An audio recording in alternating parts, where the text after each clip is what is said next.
Çok hörmətli xanımlar və bəylər, əziz dostlar. Bugün biz bura gələndə elə səhərdən görüşdüyümüz adamların əksəriyyəti bizə deyir ki, bu əsl sizin bayramınızdır. Amma bu bayram Azərbaycanda olan ayrı-ayrı şəxslərin, ayrı-ayrı qrupların, ayrı-ayrı siyasət uğrunda mübarizə aparan adamların bayramı değil. Bu bayram bütün Azərbaycan xalqının bayramıdır. Bu bayram yalnız Şimali Azərbaycanda yaşayan 10 milyondan çox Azərbaycanlının yox, Cənubi Azərbaycanda və bütün dünyada yaşayan 50 milyon Azərbaycan xalqının bayramıdır ki, bu bayram münasibətilə sizi təbrik edirəm. Hörmətli xanımlar və bəylər, son həftələr ərzində Azərbaycanda çox ciddi siyasi təbəddülatlar baş verir.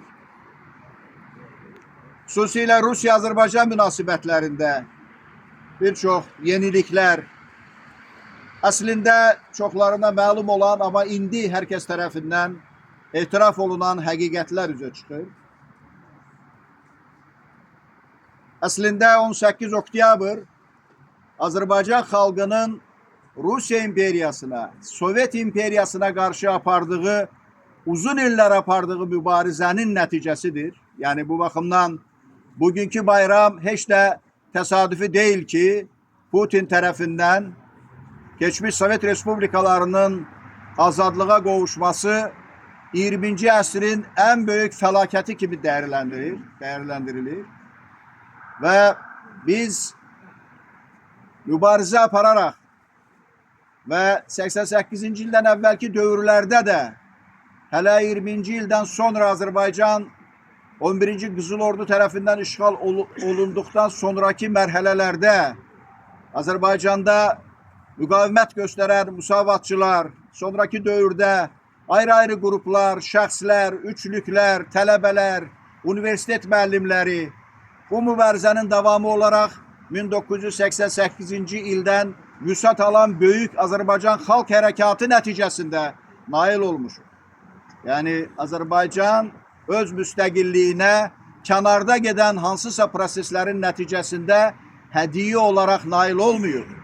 Azərbaycan xalqının mübarizəsi, Baltikyanı Respublikaların xalqlarının mübarizəsi, Ukrayna xalqının, Gürcüstan xalqının mübarizəsi, nəinki bu ölkələrin azadlığı ilə, eyni zamanda bu mübarizədə o qədər də fəal olmayan xalqların da azad olması ilə nəticələnib ki, bu baxımdan Azərbaycan Milli Azadlıq Hərəkatının qiyməti daha da artır və daha da diqqətə layiqdir.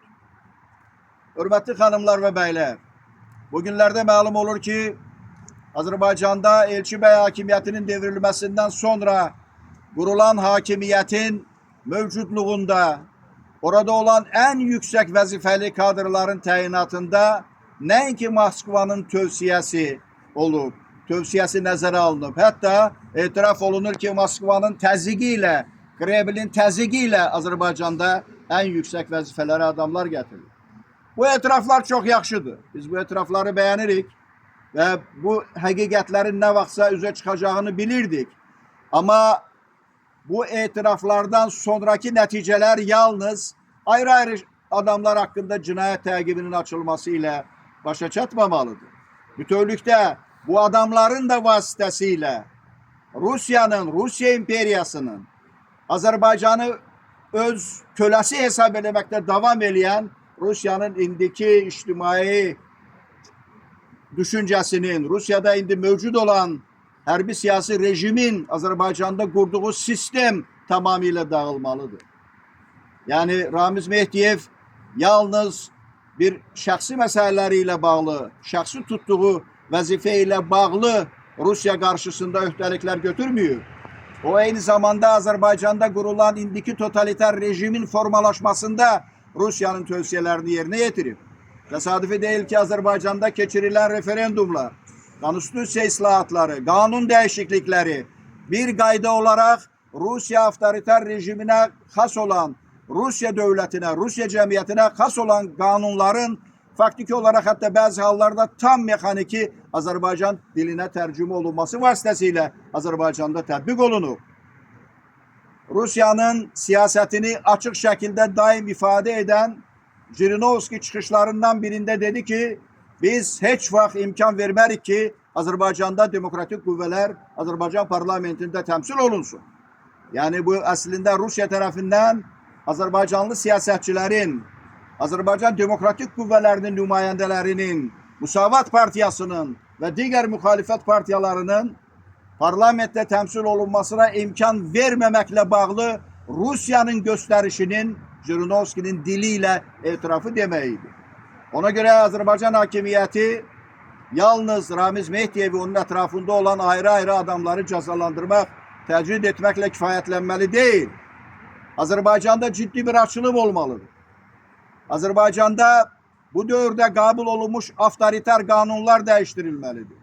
Azerbaycan'da nihayet Azerbaycan parlamenti halkın iradesiyle seçilmelidir. Seçkili demokratiya, seçki sistemi berpa olunmalıdır. Azerbaycan'da normal bir yerli özünü idare etme sistemi kurulmalıdır. Azerbaycan'ın iktisadi sahalarında monopolyalara, korrupsiyaya son koyulmalıdır. Bütün meselelerde, iktisadiyatta, siyasette, elimde, tehsilde, her sahada beraber hukuklu imkanlar yaratılmalıdır. Yalnız bu yolla Azerbaycan inkişaf eden bir devlete çevrile ve Rusya'nın tesir dairesinden tamamıyla ve bir defelik çıkmak imkanı elde edebilir.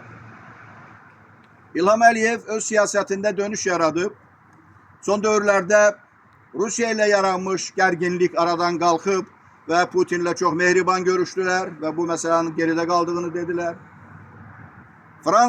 Fransa prezidenti Macron'la kucaklaştılar. Azerbaycan-Fransa münasebetlerinde olan gerginliğin geride kaldığını dediler. Washington'da Paşinyan'la el tuttular, birbirlerine kompliment dediler ve Ermenistan'la da düşmançılığa son koyulduğunu ve sülh yoluna kadem koyduğunu dediler. Çok yaxşı. Bəs Azerbaycan hakimiyeti ne vaxt Azerbaycan halkı ile barışacak? Ne vaxt Azerbaycan'ın müstakilliğine nail olmuş insanlarla barışacak? Ne vaxt Büyük Əbülfəz Elçi Bey'in rəhbərliyi altında Azerbaycan'da giden büyük halk harekatına, Azerbaycan'ın müstakilliğine nail olmuş bu harekata onun lazımi kıymetini verecek.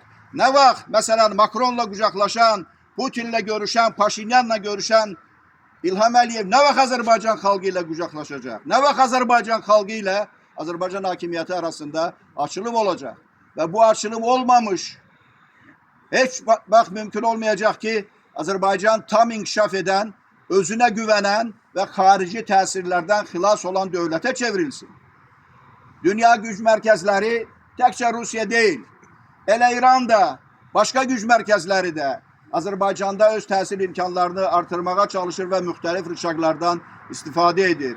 Azerbaycan halkı yalnız dediğim islahatlar yoluyla Azerbaycan'da azad bir cemiyet, hukuki bir devlet, demokratik bir devlet yaratmak yoluyla süratle inkişafını ve devamlı inkişafını temin edebilir ve yalnız bu yolla bir defelik harici tesirlerden xilas olurlar.